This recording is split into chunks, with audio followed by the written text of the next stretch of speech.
كتير سلبي انه الكل عم يحكوا عن حقوق الفلسطيني بلبنان، مع العلم انه اللبناني ما حدا عم يحكي عن حقوقه. كتير سلبي انه 3/4 شبابنا مهاجرين، و3/4 اماتنا عم تبكي من شوقهم لاولادهم. بينما ملف توطين الفلسطينيين صار موضوع على نار حامية، يمكن صار امر واقع. عروسنا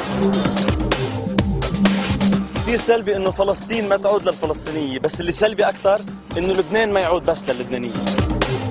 كثير سلبي انه ينحكى عن حق تملك الفلسطينيين بلبنان شقه، بالوقت يلي اذا اللبناني لقى شقه ما معه يدفع حقها.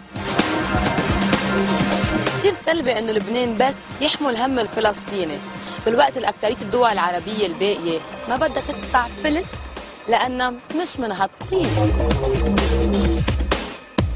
كثير سلبي.